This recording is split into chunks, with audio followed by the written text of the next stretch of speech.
the incumbent, Ms. Bonnie Pannell, and Ms. Betty Williams, who is everybody knows who all of these very giant women are, NAACP and city council person for a long, long time. I'm going to go over the directions, the instructions to the audience. As before, we will entertain your questions through a card. Ms. Pam Haynes, who you'll see with her hand up, maybe over there on that side, Ms. Jan in her basket, will take your questions.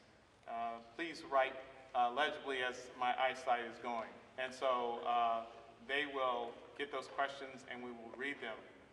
We will begin this debate, and debate is a good word because that's how bad ideas get better and the horrible ideas die. And so it's good that in our community we have good dialogue, good debate. We're going to begin with an opening statement, and we will begin based on our rules with the person sitting to my left, and that will be in this case, we'll begin with Ms. Betty Williams, and for the opening, and Ms. Bonnie Pannell will have the closing introduction, and those will be 2 minutes, 2-minute openings. We will also have a 2-minute closing. There will be questions from the moderator, myself, and those will be 1-minute, 30-second response times. Questions that you'll have 1 minute and 30 seconds to respond to. There's no rebuttals in this debate. We won't have official time for rebuttals, but in your 1 minute and 30 seconds, you can choose to use that time to do what you wish. And then we will have a closing statement. A closing statement will begin with Ms. Pannell as we reverse that order, and then we'll close with Ms. Betty Williams. And all the questions coming from the audience will be a 1-minute response by you. So the official questions from me, 1 minute, 30 seconds. Official questions from the audience will be 1 minute, 2-minute opening and closing statements. Is that understood, fair, accepted by all? Yes. Wonderful. Can you hear me? I do.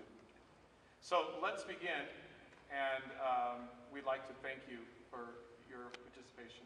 And we'll begin with Ms. Betty Williams with a 2-minute opening statement. Thank you very much, Mr. Sam Starks. I appreciate you giving me the opportunity to speak to the African American Leadership Coalition, which I am the founder of the African American Leadership Coalition. This is the vision that I had for this community, and I'm running because of one of many visions that I have, is because I want to give voice to those individuals who don't have a voice. In my community, I have been in the city of Sacramento for 30 years and in the South for 20, where I've raised 3 of my sons. And I started fighting in the school districts for or against the suspensions and the expulsion rates of African American males, which I understand we still have that problem. But more so than anything else, we have a large amount of people who are not working in my district. More than half of individuals in my district are not working.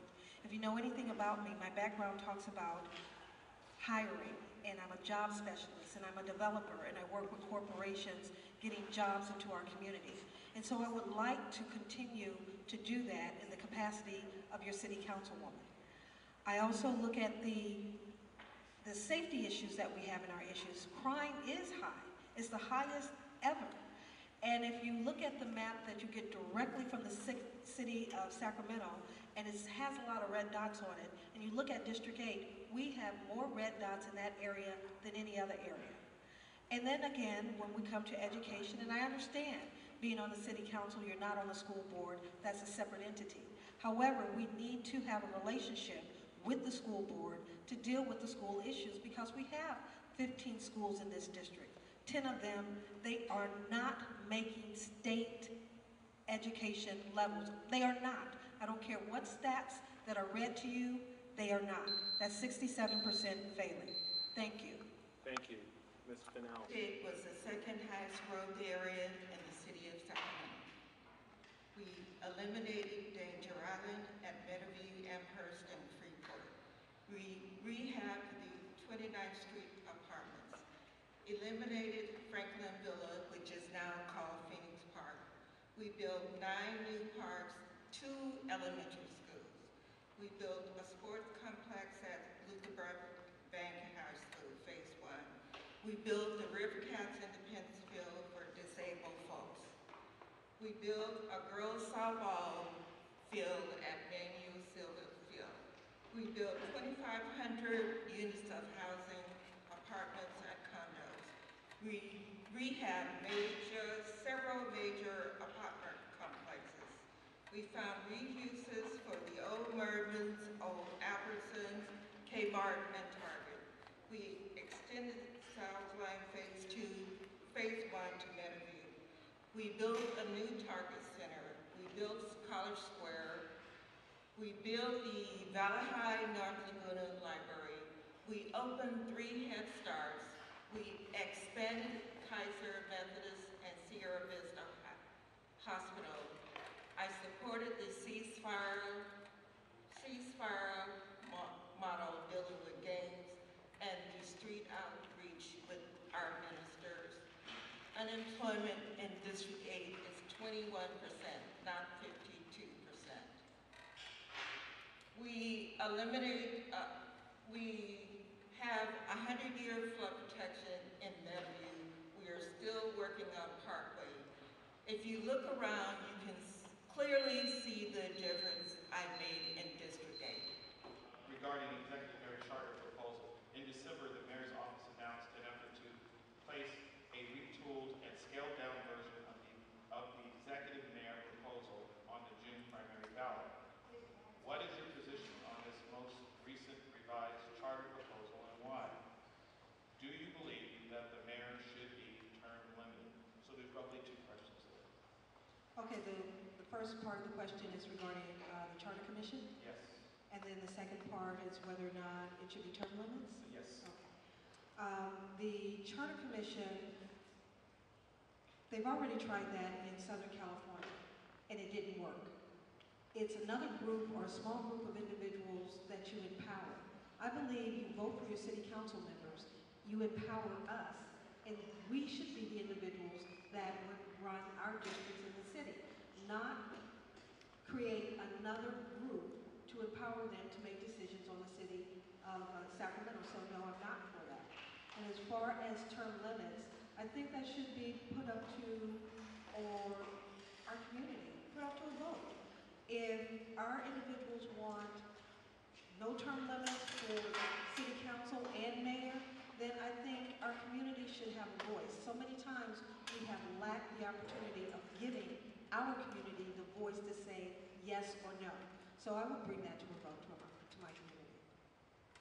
Okay, and I'm going to, before you answer Ms. Pannell, I'm going to ask the time limit to extend another 30 seconds to Ms. Williams, because it seems as I'm reading this question, there may be 3 questions here. And so the third question has to do with the mayor's office announced a retooled and scaled down version of the executive mayor proposal. And my sense was from the last panel that this has to do with strong mayor issue. So do you want to take a couple of minutes and give us yes or no, whether you think that's a good idea or not? 30 seconds, we'll give 30 seconds. Oh, yes. When it comes to the strong mayor, the second proposal, once he brought it to the community in a form model, I do agree with the strong mayor. What I don't agree with is having a city manager that you don't vote on, and you can't vote him down or vote him out, but yet he has the responsibility of an entire budget of our city. So as the city goes down, if he creates a catastrophe, we cannot vote this man out. So I don't agree with that. So I do agree that we should have it to a vote, and the community should vote on that. And so you are for the strong mayor? Bottom line, I am for the strong mayor, but more importantly, I think the community should vote. Either it's in, if the community wants it, then it's in, and if they don't, then it's out, and then it should be completed at that point. With respect, thank you. With respect to you and time, I will afford you the same additional time to address these 3 questions. And do you want me to restate them? My answers are always short. Oh, okay. Okay, do you want me to, Ms. Pannell, do you want I've me got to? the Strong Mayor, Charter Commission, and term limits. Yes, ma'am. So the first one for me is Strong Mayor. I voted against a Strong Mayor because District 8 was the second highest growth area in the city of Sacramento. I depend on the city manager, city attorney, city treasurer, and all department heads to get my projects done. With a strong mayor, I would have to go through the mayor. I cannot support that. As for the Charter Commission, and one other thing about the strong mayor, the proposal on the table was not vetted in my community. And the Charter Commission, I support the Charter Commission, put it in the hands of the citizens. And term limits, yes, I support term limits. Okay, thank you. So this next question will lead off with Ms. Pannell, and we'll conclude with Ms. Petty. March 1st was the deadline. It has to do with a plan to reconstruct a new sports arena. March 1st was the deadline to approve a viable financing plan to construct a new sports arena, or lose the Kings to Anaheim. What was your position on the proposal being brokered by the city and its arena partners, i.e. leasing the city's parking facilities and the use of parking revenues? Given the collapse of the deal with the movers, what are your thoughts now? We'll begin with Tom. If you all can remember, I've supported the rail yards downtown for years. I think it belongs downtown. The deal, as far as the deal, I supported the deal. I didn't think the Maloofs had the money. They wanted to leave. I still think they want to leave. Think about it. They owe $70 million to a loan. They were investing $67 million, plus putting up $2.3 million. What were they getting from that? So I support arena downtown with the right financing. What was the second part? And, given the fact that the deal went through, what are your thoughts now? We have been working on a downtown intermodal. Is the transportation hub where light rail, heavy rail, and what is it called, fast train, bullet train, or something will gather. It's the hub of the city.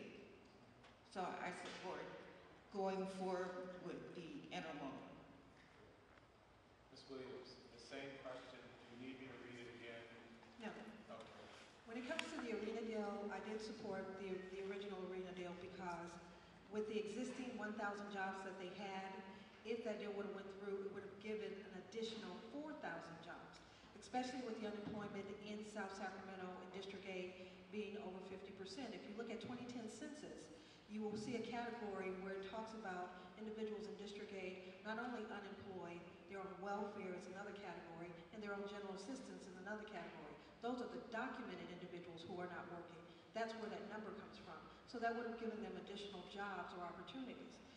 On the second part of your question, you talk about the development after the deal collapsed. And I do believe that we need to develop that part of Sacramento and still use the rail yards for additional opportunities.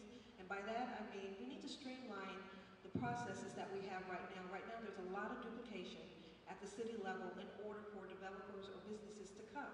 So we need to become a better business-friendly environment for downtown. So I do think it's an opportunity, and as long as we're not taxing our community to death to get it done, I do think it's a viable opportunity for our community. So we're going to begin with Betty on this one having to do with redistricting. Okay. There was a strong reaction from a number of segments of Sacramento community reaction to the city's redistricting process, and despite strong opposition from African American and Latino communities and business community and others, the city council voted to approve the district maps that would be in effect for the next 10 years. What also has become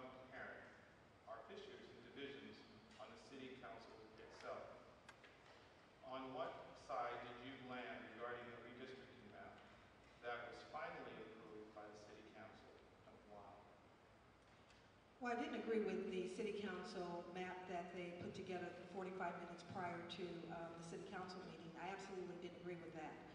I did not agree with the fact that Sac High was on there originally. It's the oldest or the second oldest high school west of the Mississippi. The minute that would have came across my desk, I would have told them no deal. We shouldn't have done that. It shouldn't have happened.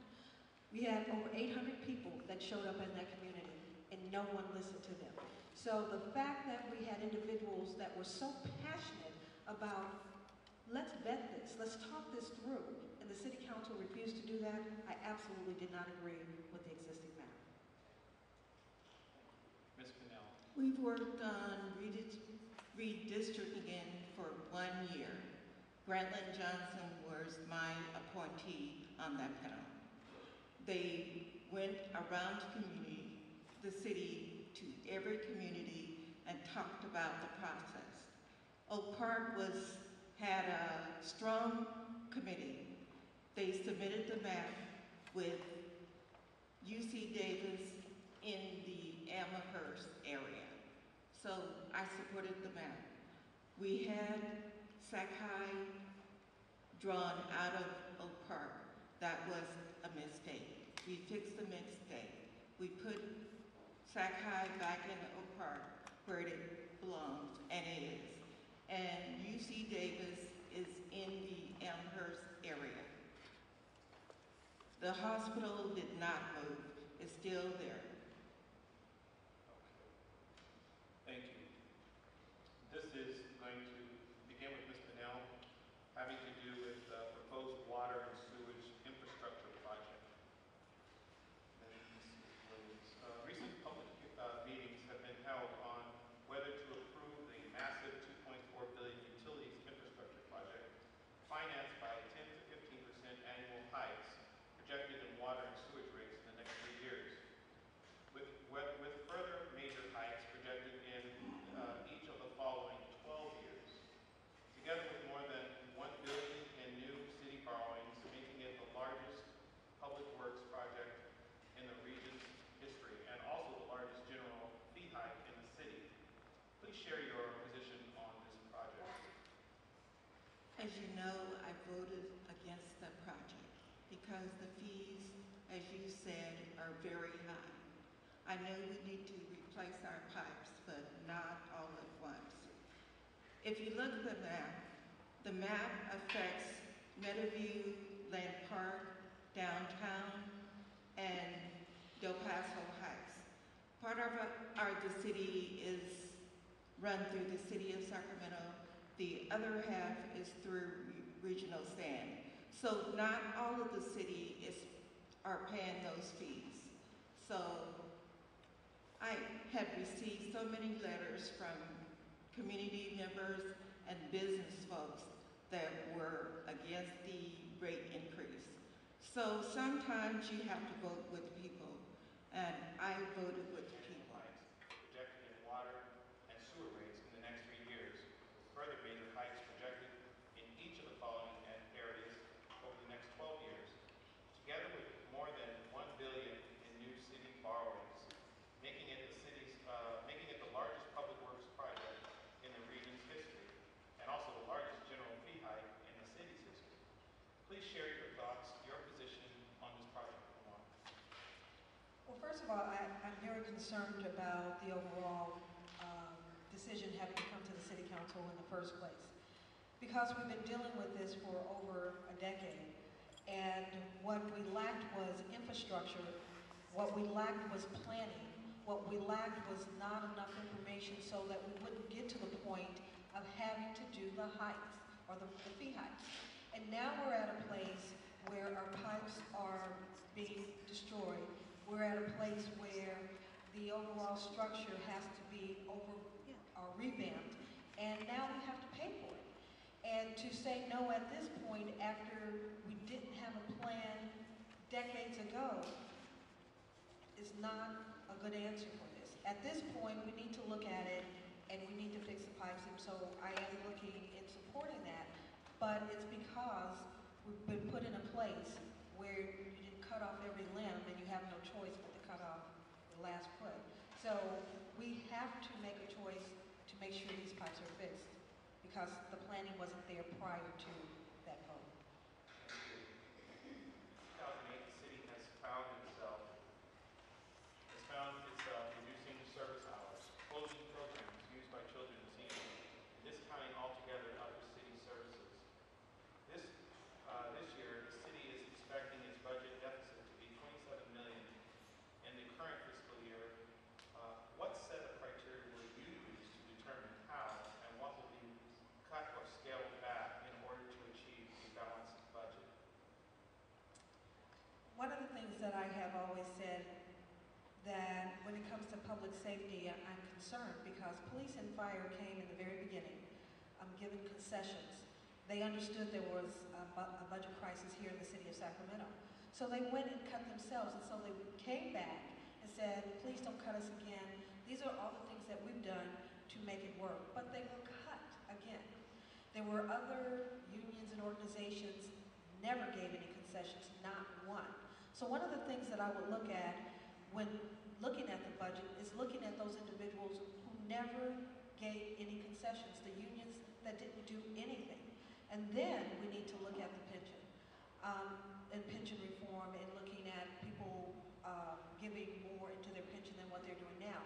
However, I don't think we should start there. We absolutely need to start with the individuals that gave no concessions at all and then go from there. Thank you. Ms. Pannell, do you need me to read it again? Yes. Since 2008, again, it's proposed budget cuts. Since 2008, the city has found itself reducing service hours, closing programs and used by children and seniors, and discounting altogether other city services. This year, the city is expecting its budget deficit to be $27 million in the current fiscal year. What set of criteria will you use to determine how and what will be cut or scaled back in order to achieve a balanced budget? I started paying for my pension January 1st, 7%. And police and fire, there were no layoffs in fire, and there were layoffs in police.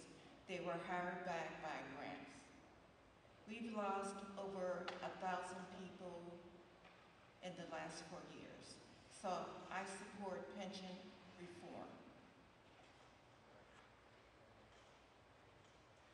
Okay, and at this point, I'm going to kind of remind the audience to start pinning those questions and cue cards, because immediately after this next question, it's going to be your opportunity to chime in. So this is my last question, official question. I'm going to begin with Ms. Pannell, and we're going to go to Ms. Betty, and let you guys do your questions from the audience. This is pretty much an open question, other issues facing the city kind of question. What other issues do you see as the most important issues facing the city council, and where do you stand on those issues? So it's kind of an open scale. What do you think is most important? What issues are facing? Public safety, greenways on the streets, our seniors, our kids. Our kids need something to do after school. That's always been a problem. We need to keep our community centers open, our pools open. So those are the issues I see facing the city. And jobs. Of course, we need jobs. Thank you. Ms. Betty, do you need me to? No, that's okay. I've knocked on more than 5,000 households, and they do agree with me that public safety is a priority because police officers did get cut. They do believe that we need more jobs in the community because there's a lot of unemployment there. They do believe that city council should have a relationship with the school district to support our failing schools. But in addition to talking to those 5,000 individuals, they did have a concern with the existing illegal dumping in the street and the people not picking it up in time or in a timely manner. They did have an overwhelming pride of their city parks and that the upkeep of the parks are not being kept.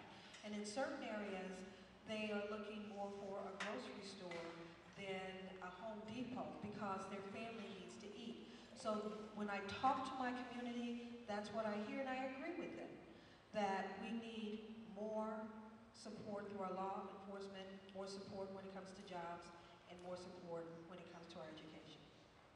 Thank you. So this next round of questions, and thank you for enduring these three-pronged questions that I've been throwing at you here. The next set of questions, as I look at them, some of them are very difficult too, but some of them are very heartfelt from the audience. And to that, we're going to give you at least a minute to respond to these questions. And we're going to begin with Betty and then go to Ms. Pannell.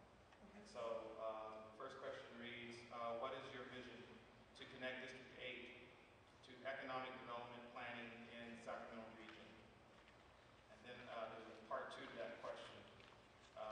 What strategies would you employ to support African American access to participating in the process? Part one is your vision to connect District 8 to economic development planning in the Sacramento region. And then what would you employ to support African American access to participating in that process?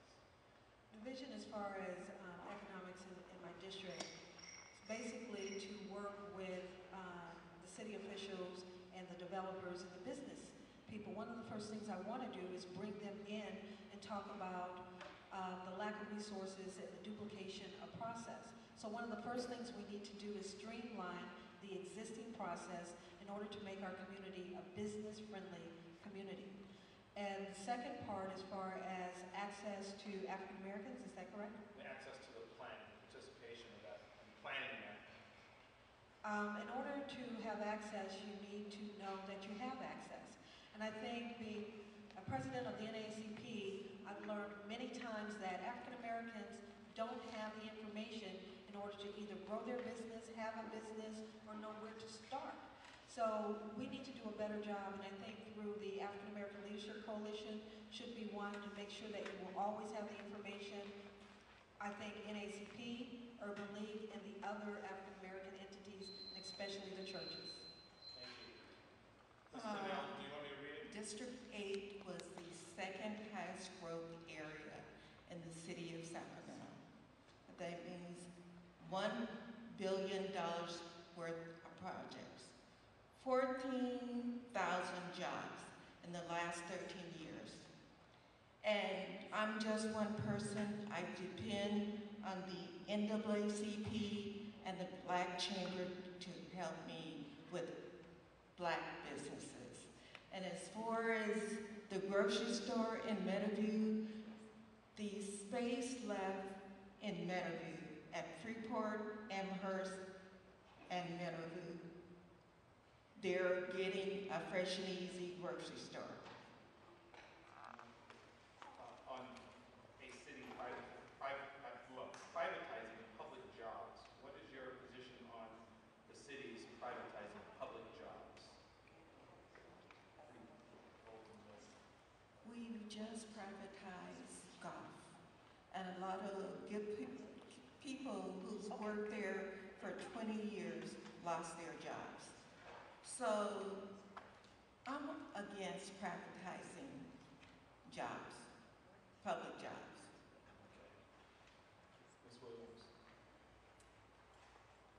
I think we need to look at that and look at whether it's something good for the entire community. Before I give an answer on something like that, it's important to me, if it's not good for the community as far as making sure that we have jobs increase or no one is losing opportunities, I think we need to look more into what would help our community, or if this would help our community. Thank you. Okay. Let's see. Am I next? Okay. I thought I Let me just read said, it. I answered it while you were talking to. While I was talking to my person. Okay. It sounds like this is directed towards Ms. Williams initially, and with the rules being that if something's directed to one of our panel, the other panel will have the opportunity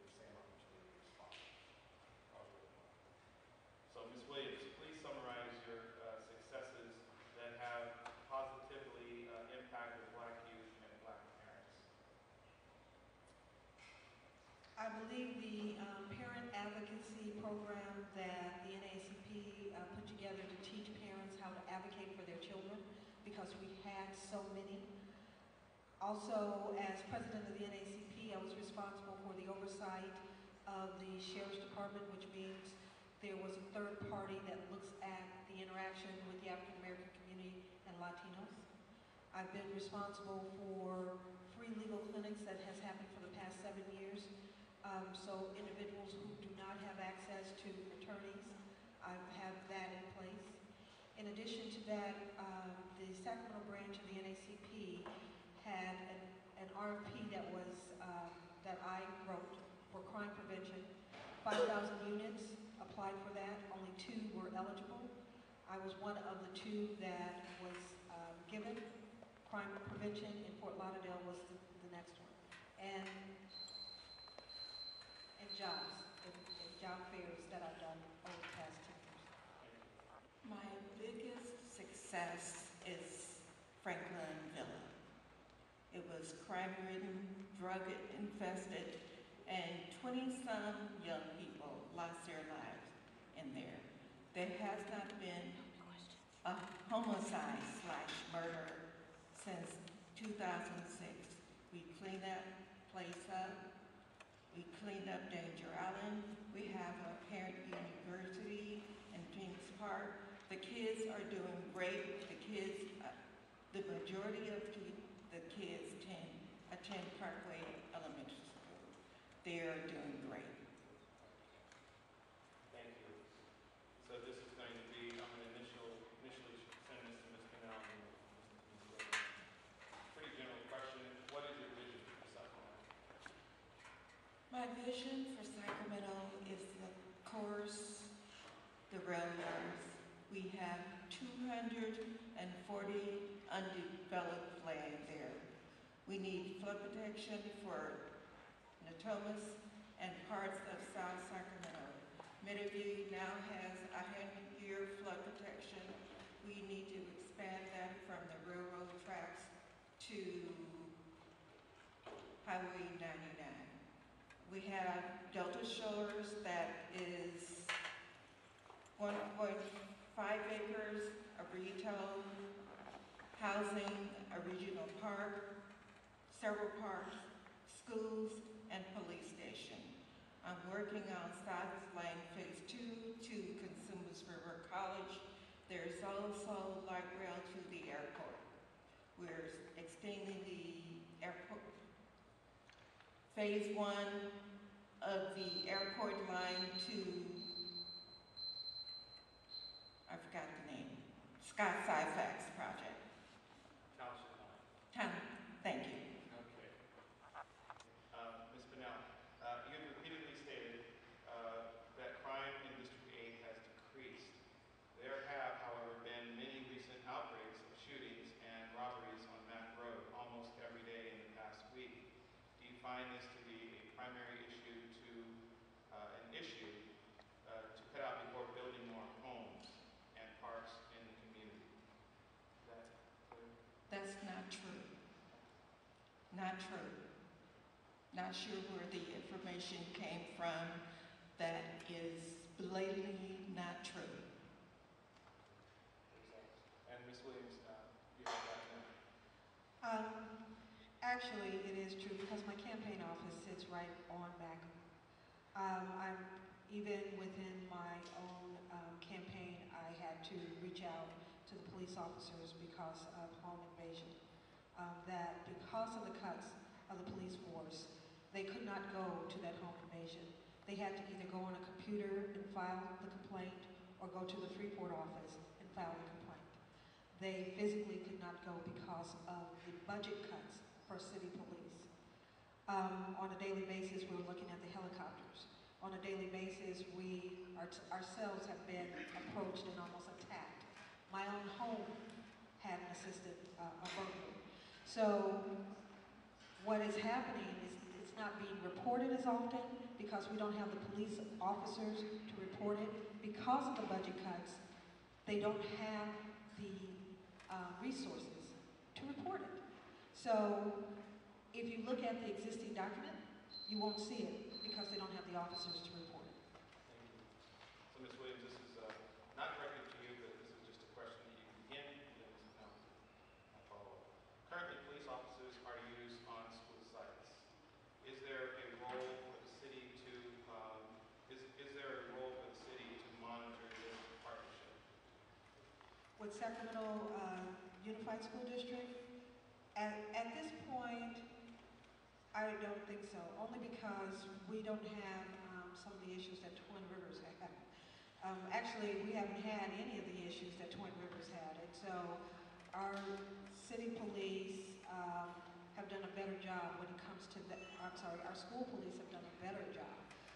However, they need to work with city police and not work as an island. Thank you. Ms. Pannell, I'll read the question. Thank you. Maybe get a sense from it. Currently, police officers are used on school sites. Is there a role for the city to monitor this partnership? Now, even if you don't agree with the premise, there's a, sometimes I think the last question you didn't agree with the premise, and that's understandable, but address it any way you want to, based on their question. I thought the city police was monitoring the police on the schools. I thought, I'm not sure. I have one more point. On Mac Road, we implemented the Boston ceasefire. We have ministers walking these streets at least 3 times a week. So the premise that there's been shootings and crime on Mac Road is beyond me. They not reported that. So, okay, all right. Okay. So let's take the next question, shall we? And this will go to Ms. Pannell and Ms. Williams. Okay? Okay. It says, are you in support of using campgrounds sites for the homeless community? And how does Delta Shores help or not benefit this issue of homeless in District 8? I'm not in support of using campgrounds for the homeless. I think campgrounds are substandard. Everybody needs a house. And we're gonna build in Delta Shores affordable to low-income houses. That's already in the plan. So everyone should have a roof over their house, not living outdoors. Do you want me to read the question again? No, I think I got it. When it comes to homelessness and individuals staying on campgrounds, I think you can't just have one general answer. You have to deal with it in different departments, such as you have the mental health, and so you have to deal with the mental health issues. You have people with addictions, and so you have to deal with the addiction issues. And then you have the homeless issues where individuals have children, and so I do believe they need to be in homes, but you cannot put everyone in a house without dealing with the symptoms that they have. So you absolutely have to deal with the other issues as far as mental health, drug addiction, and the homelessness. And then there's individuals, especially working for the census in the past years, I discovered that individuals want to live on campgrounds, so I think it needs to be an option as well. Okay. So I'm going to give you another one of those 3 questioners, but we'll take them in time and stride here. But this has to do with commercial industry in District 8 and African American leadership. We'll begin with the study and then go to the now. But I'll start with the first question. Some of this may be redundant, but we'll try to piece it out because we should flush this piece out here. What can be done to increase African American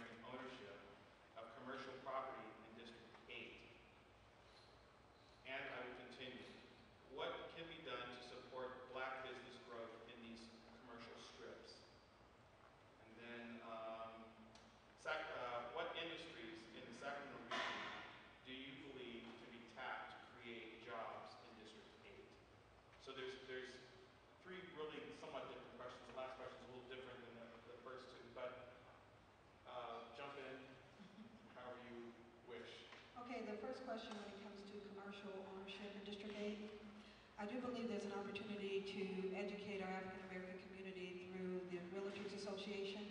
There's something that I started prior to me stepping down as the NACP through our housing chair, because there is a challenge with not just commercial ownership, but people owning homes.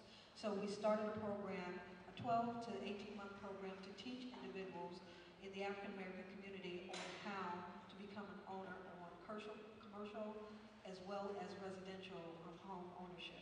When it comes to Black business growth, I think there's a lack of information, and that we need to partner more, not just with the chambers, but we need to partner with the Urban League and the AALC, as well as the NACP, and bring them all in one room. And I think we need to teach them and bring them together on what the process is. Lack of knowledge and you die. And so I think we need to increase the knowledge, and I think the city hasn't done a very good job of that. And your final question was something with industry. Yeah, having to do with industries. What industries could be brought into this district here? What industry? I think if we work with the faith base, if more often in teaching them on how to build economically. For example, if you have, some churches have already started this, if they could just take a block, and each block would, they say, we're going to have a store, and then we're going to have a restaurant, and they would employ, teach them, and that We'll give you 30 seconds here more to finish that part off. But if each church, especially African American churches, took ownership of a block and they build up businesses within the block of their church, that also brings economic growth, job security. It would also bring in insurance opportunities. So I think we need to teach our churches, which is a huge commodity when it comes to the African American community, to build. And that's what I think when we look at an industry in the African American community, we need to look at that as well as some others, but start there. Thank you, Ms. Williams. Ms. Pannell, I'll do with you, and we'll extend the same time. Commercial ownership. Yeah. Is the first question. Yeah, what can be done to increase African American ownership of commercial property in District 8? Is the first question. Second question, and I'll hold on the third question. What can be done to support Black business growth in these commercial strips? I imagine areas. Commercial ownership, we need to probably look at the Asian community and Hispanic community. They work together, put their money together, and purchase property. Seafood City on Mac Road, Asian money, working together, pooling their money to buy property. Hong Kong Plaza, Asian money, working together one more time, pooling their money to build that property outright. They own the property. So we need to work together. Is something hard for us to do? And we'll extend 30 seconds to this third question here. What industries? Hospital. We have Kaiser, Methodist, Sierra Vista. They buy supplies. There are plenty of opportunities for hospital support. Thank you. So I'm going to begin with Ms. Pannell on this question, and then go to Ms. Williams. This has to do, again, with schools and the viability of schools, and kind of your opinion, and you can kind of go down the game in a minute. If the governor's initiative does not pass, what is your... Geez, it takes money to keep schools open. So you guys need to support the initiative. Ms. Williams, same thing, do you agree again, or do you have? If the initiative does not pass, what should we do? Yes. Is that the question? Yes, to keep schools strong, open, viable. I think that we need to work together as a community to keep the schools strong, open, and vital, because I think we need to do more. One of the things, because of the programs that we are losing, because of the budget cuts on a statewide level, we're losing tutoring, we're losing mentorship, and I think, again, the organizations that we have within our community, the churches that we have in our community, pulling the retired teachers Tell them to come to the churches. Let's start creating the things that are missing or that was cut if it doesn't pass, and start working together within our own community. And I think that's where we should start, working together as retirees, teachers, and churches. That's where I think we should start. We're going to switch gears, beginning with Ms. Williams and then going to Ms. Pannell. The audience is full of questions, as you see here, so thank you for your patience. We're going to switch gears and deal with wellness, health and wellness. And much is known about African American health and wellness, strokes, heart, diabetes, obesity and diabetes, and so forth and so on. The person here is looking for strategies, programs and strategies how to deal with those and what might be done, especially as you look at District 8, what might be done to help address specific strategies that we might do to help address some of those health and wellness issues. I think one of the things that we need to do is educate our community more, come together as a collective body when it comes to the organizations. Again, I think the organizations such as AALC and ACP, the Urban League, the churches, need to come together and put together a marketing tool, for lack of a better word, and talk about the easy things that we need to do. You would think I would have lost 5 pounds with all the ground I've walked this past 8 months. However, but I'm learning that it takes more than exercise. And so with that being said, education is the key. And I think individuals like us need to take the lead on that and put more education into families to teach each other how to eat, why it's so important to exercise, and what the end result will be. That's what I think we should do. And Ms. Pannell, I bring you the same question, and do you need me to kind of go at it again? Or do you Okay. So this person's interested in some specific strategies, ways to maybe reduce the rate of high strokes, heart attacks, type 2 diabetes, and early death, especially in the African American community. What strategies? There's always a health fair at the Pannell Center. I've been to several health fairs. Kaiser's put on, Sutter's put on, UC Davis has put on. Education is a tool. Farmers markets, fresh vegetables. We're looking at opening vegetable market. It's not called a vegetable market. Open market. So to that point, we go from kind of health and wellness to the stores. And you brought this up, both of you, and so it's somewhat appropriate. This is, although fresh and tasty is a grocery store, why not a store that is more economically viable? Fresh and tasty. Fresh and tasty, rather. Excuse me. Fresh and easy. Is that what it says? Fresh and easy. Okay. That's correct. So,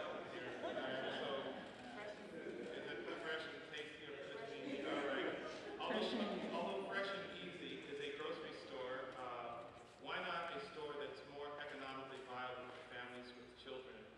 Fresh and easy is designed for single meals and not beneficial for feeding entire families. Your thoughts? Fresh and easy. Fresh We have Food Co., Food Max, Food Source. We already have those stores. Bel Air Rayleigh's is too high. Shop at Food Co., Food Max on Florida Road, Food Co. on Mac Road, and Food.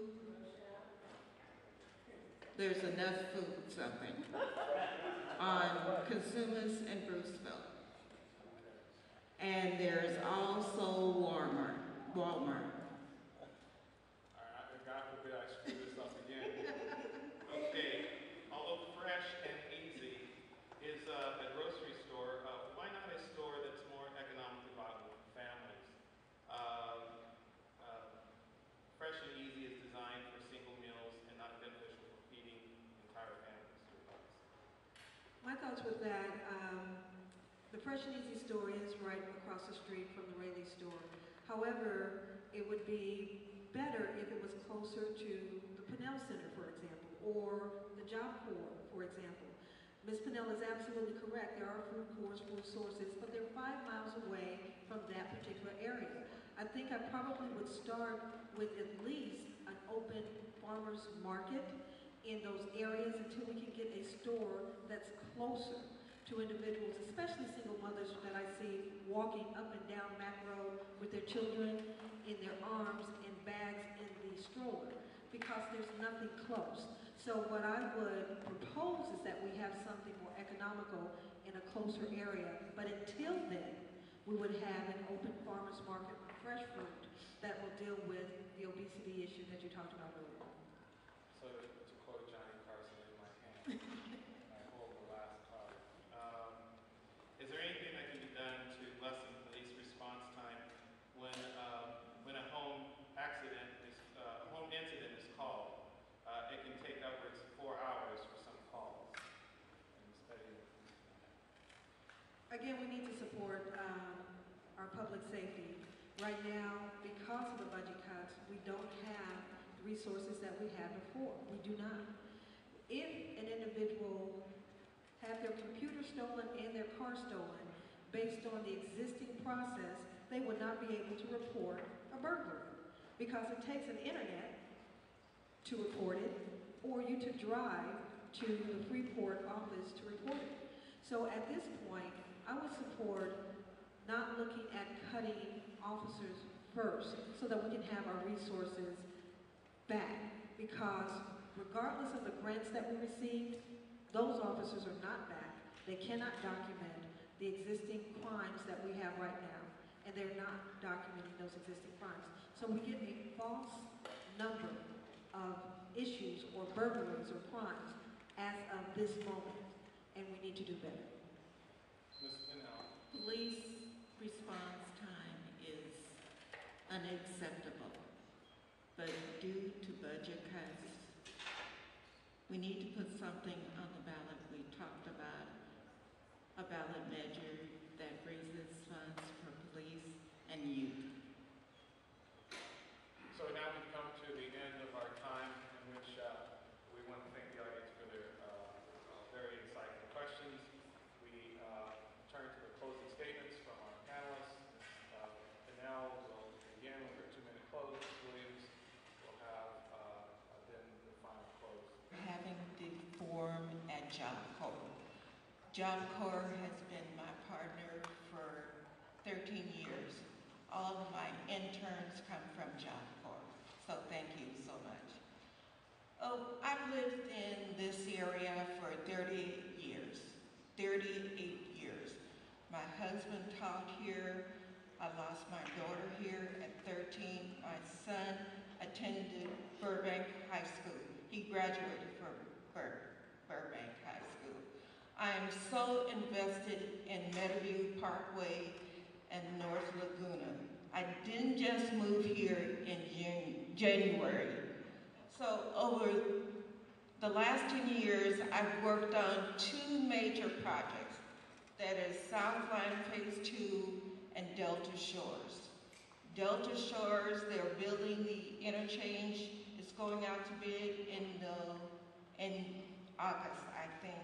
They plan to start building the interchange in November. Southline Phase 2, we're working on that project right now.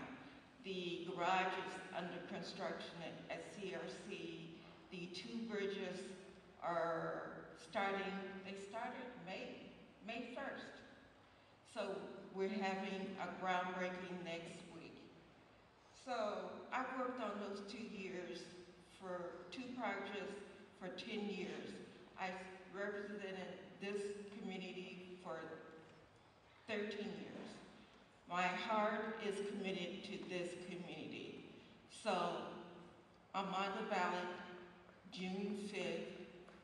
This is my last term, last 4-year term. So vote for me. Thank you. Okay, Ms.